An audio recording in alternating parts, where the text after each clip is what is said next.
అక్కడ చాలా కార్యక్రమాలు, స్వామికి బంగారు ఆభరణాలు కానీ, పునఃప్రతిష్టలు కానీ, స్వామివారి కొత్త రథం కానీ, అమ్మవారికి బంగారు గడ్డి కానీ, ఇలా అన్ని కూడా దాతల సేకరణతో చేసి ఏమన్నా ఉన్నా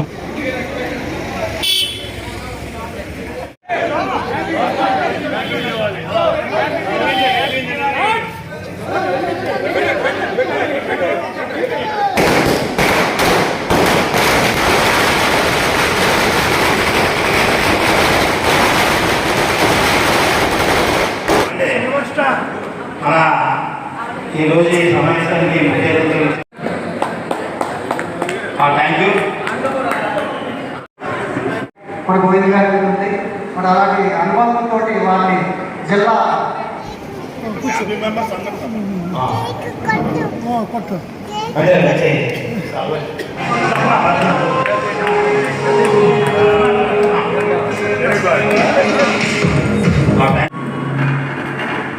సుమారు 4 సంవత్సరాల క్రితం ఏర్పాటు చేసుకున్న క్లబ్బు మార్నింగ్ క్లబ్.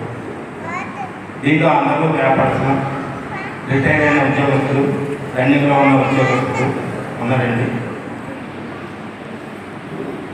దీంట్లో మేమందరం ఏఎన్ఆర్ బాగా అసోసియేషన్లో రేపు మెంబర్స్గా మేము 50 మంది. దాంట్లో మేము భాగం చేస్తూ తిరుగుతూ వాళ్ళ మీద కూర్చుని మంచిది తాగి మంచి మంచి విషయాలు చెప్పుకుంటూ సోదరు రాంబాబు గారికి, సోదరుడు శ్రీనివాస్ అన్నయ్యకి, అలాగే గత శ్రీనివాస్ గారికి, అలాగే శ్రీనివాస్ గారికి, విజయకృష్ణ గారికి, విచ్చేసిన మా కుటుంబ సభ్యులందరికీ కూడా కుటుంబ సభ్యులు తీసుకొచ్చి బయట నుంచో పెట్టి మా కుటుంబం కాదు బయట ఉన్నట్టుంది నా గురించి చెప్తుంటే ఇక్కడ పరిచయం చేస్తుండే. ఏదైనా చక్కటి వాతావరణంలో ఒక కాఫీ క్లబ్ పెట్టడం, పొద్దున్నే చాలా మాట్లాడుకుంటూ కాఫీ తాగుతూ ఉంటారు అక్కడ. మీ ఎవరికి తెలియని విషయం ఏంటంటే, నా కుడి చేతి ఉన్న వాళ్ళకి మీ గురించి కూడా అక్కడ మాట్లాడుకుంటూ ఉంటారు మీ అందరి కూడా. అది చెప్పట్లేదు రాంబాబు గారు ఆ విషయంలో. గొప్ప కాఫీ నిజంగా చాలా ఉత్తేజాన్ని పరిచే విషయం.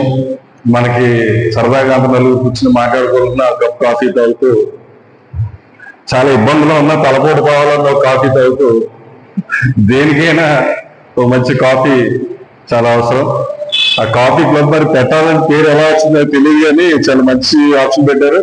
అలాగే వీళ్ళంతా టీ కానీ కాఫీ కూడా చాలా రుచిగా ఉంటుంది అక్కడ. అన్ని మాట్లాడుకుంటా తాగటం కూడా చాలా చాలా బ్యూటిఫుల్ కాఫీ దొరుకుతుంది అక్కడ. నేను కూడా తాగాను. సరే మెంబర్షిప్ అడిగితే సారీ క్లోజ్ చేస్తూ ఉన్నారు, మీరు గెస్ట్ నెంబర్ కింద ఉండొచ్చు అని చెప్పారు. చాలా సంతోషం. ఏదైనా దాన్ని దాటి మరి దీపావళి సంబరాలు చేయాలని నన్ను పిలిచాడు గారు. నేను ఈ మధ్యన ఎక్కడికి వెళ్తలేదు బయట ఫంక్షన్స్ కి. పార్టీ పని ఉంటే లేదంటే పర్సనల్ పని మీద తిరుగుతున్నాను. ఒక రెండో మాట మాట్లాడలేదు. బాగానే రావాలంటే ఓకే అన్నాడు. అందుకని అంత ఇంట్రెస్ట్ నాకు. అంతా కూడా ఫ్యామిలీ మెంబర్సే కాబట్టి అనేది చెప్తాను. వాతావరణంలో మీరు అందరూ మంచి కార్యక్రమాలు చేస్తున్నారు కాబట్టి ఈ సభా వేదికగా కాఫీ క్లబ్ వాళ్ళు కోరుకుంటున్నాను. మరి దీపావళి అంటే అందరూ చెప్పేది ఇందాక కృష్ణ గారు చెప్పినట్టు చెడు మీద మంచి గెలవటం, చీకటి నుంచి వెలుగు తీసుకురావటం, ఇలా చాలా మాట్లాడుకుంటూ ఉంటాం. మనకి వీలైనంత వరకు కూడా అవకాశం ఉన్నంత వరకు కూడా ఎవరో ఒకరి జీవితంలో చిన్న వెలుగు ఈ కాఫీ క్లబ్ ద్వారా ప్రతి సంవత్సరం నింపుదాం తెలిసినోడి జీవితంలో అని చిన్న కోరిక కోరుకుంటాను. అందులో నేను కూడా బాగా అవుతాను తప్పనిసరిగా. మరి ముఖ్యంగా మహాలక్ష్మి అందరు ఇక్కడే ఉన్నారు. రేపు పొద్దున్న వాళ్ళందరూ పూజ చేస్తారు. ఈ రోజు మీరు అందరూ పూజ చేయాలి. రేపు పొద్దున్న బెటర్ కాఫీ దొరకదు మీకు ఇక్కడ వాళ్ళు సరిగ్గా చూసుకోకపోతే. నాకు చాలా ఆనందంగా ఉంది. ఎందుకంటే దీపావళి అంటే చాలా ఇష్టమైన పండుగ నాకు చిన్నప్పటి నుంచి కూడా. పూర్వం 5-6 days కాల్చి